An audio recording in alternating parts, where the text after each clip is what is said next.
Thank you for joining us today at Miniature Wargaming Labs. Today we'll be looking at Brigade Games DEA Agent Set 4. This is for their Drug War Z line. Now most of their models seem to fit like an 80s, 90s theme. Now this model is unique as it's the only female DEA agent.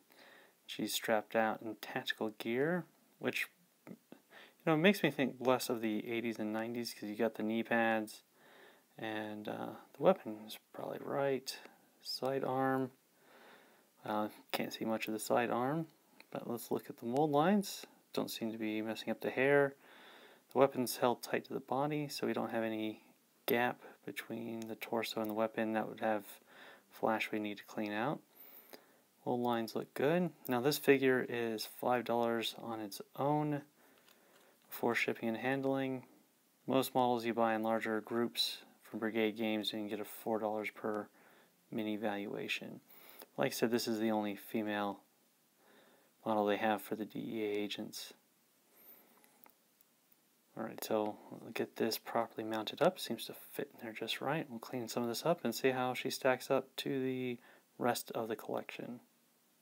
So I've got my DEA agent mounted up on her base, and I appreciate that this little base slot there fits the entire base, and there's no cleaning necessary between the weapon system and the body, so that worked out well. Now I bought that to fill out some of my existing lines here, so Studio Miniatures fits in perfectly, same height, build, thickness of the weapon systems. That works out well. Also works well with North Star and Funky Skull Games. Slimmer height and build. She's a little bit smaller, but that's understandable. Now comparing her to something like Anvil Industry, which I like to use because of customizability, she does seem smaller, frailer, though the weapon system holds up to the thicknesses of the other ones.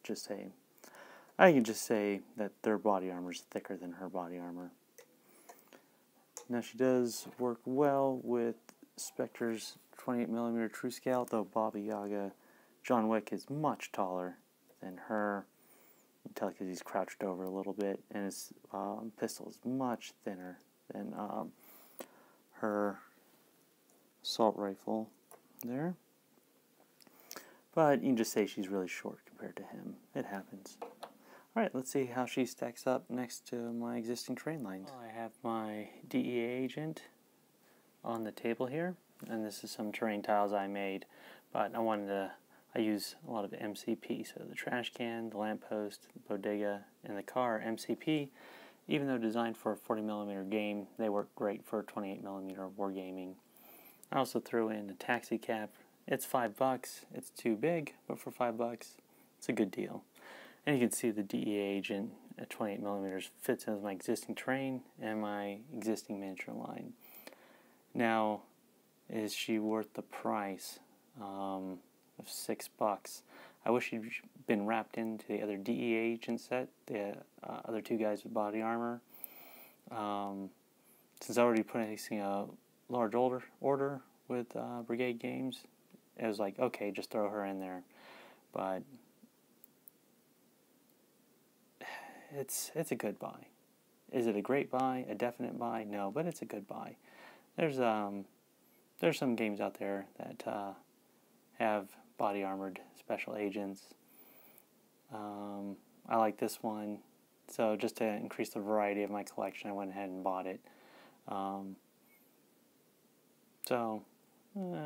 Decide if you want it or not. Well, thank you for joining us at Miniature Wargaming Labs, and we'll see you next time.